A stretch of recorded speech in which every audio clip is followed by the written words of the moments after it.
Senator Steve Gallardo.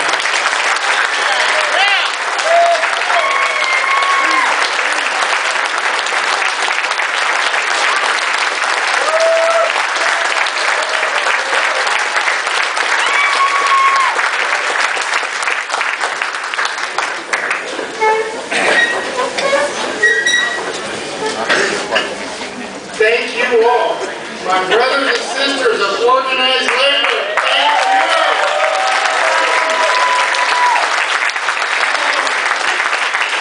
Folks, before I talk about this crazy place over there on 17th Avenue in Washington, I want to talk a real quick story that happened probably around 3-4 weeks ago. This is true.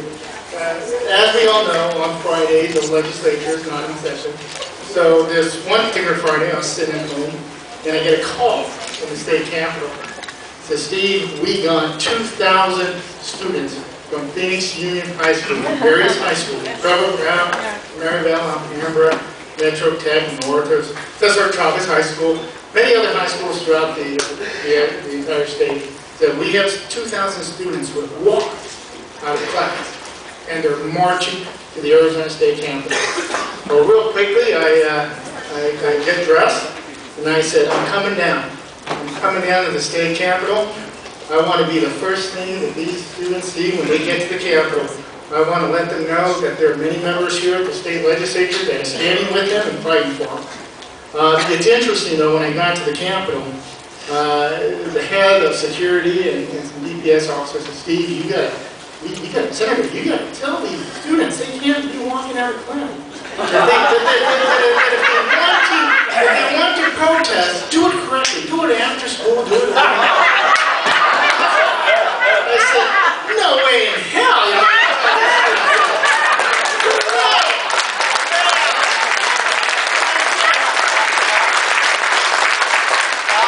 I said, all due respect, I'm not encouraging these students to walk out of class, but I definitely understand why they're doing it. They're fighting for the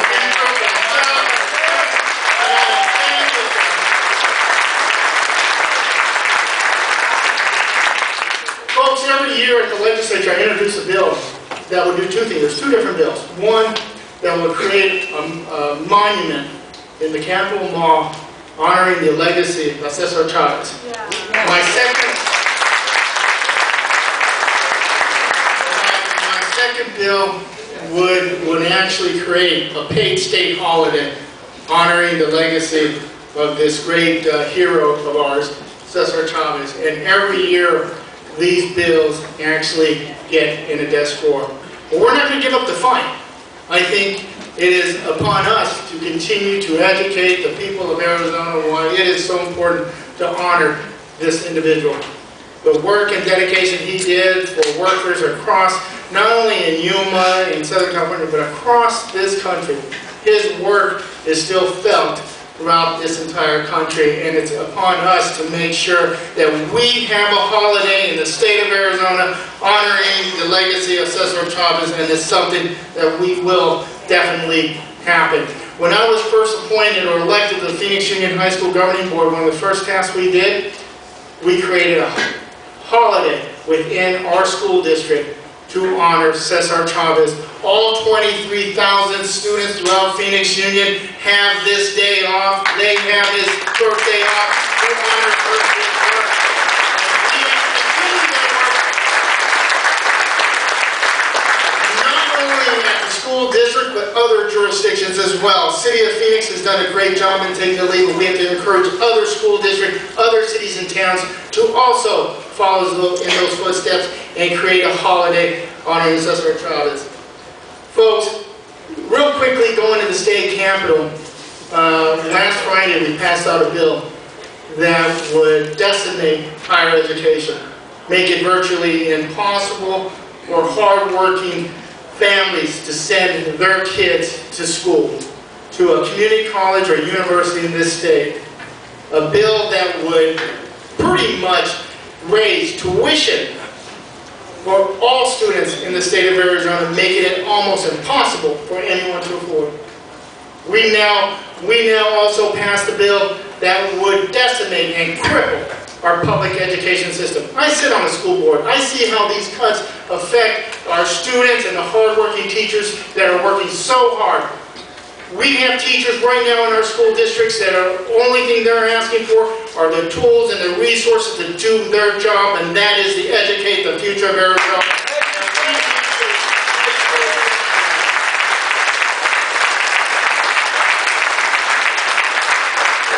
We also saw a bill that would cut over 100,000 people off our state Medicaid system. Healthcare. How many times at the legislature have we heard these so-called Tea Party legislators stand up on the floor of the Arizona State Senate and in the House and talk about Obamacare? That's what they use. They use Obamacare. They use the terms like socialized medicine. They have the morality to cut hundreds of thousands of people off our state Medicaid system, but they do not have the morality to cut their own health care. Folks, if we're going to cut this many people off health care, we need to cut our health care first. The fact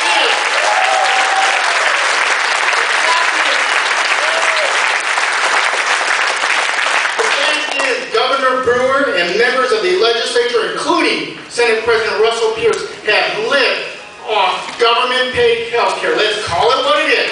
Government-paid health care. Government-subsidized health care. I pay $18 a month, and the government picks up the rest. If we have the morality to kick 180,000 of our people off, this citizens of the state of Arizona, off our health care system, we should have the morality to cut our health care first. I call on Governor Brewer and Senator Pierce to call the lead on that.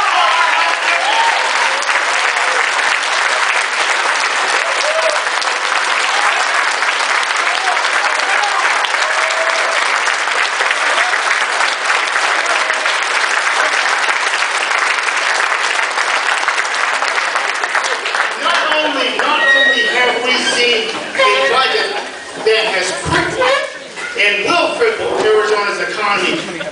Every member of the legislature, every Republican member, has a big blue sign in their office. And on that sign, and some of you that have been at the Capitol have seen those signs, and what they say is, jobs are our priority. That is our sign. When I told media, I said, you know what? I venture out to say that every Democrat comes to the state Capitol knowing that the hardworking people in the state of Arizona need good, paying jobs. We need stability in the state of Arizona. We do not need a sign in our office to remind us that jobs and the economy should be the priority of the state of Arizona. We should make sure that every person in the state of Arizona has the ability to have a good working job, good benefits, and a good paying salary, and the ability to be represented by an organized union.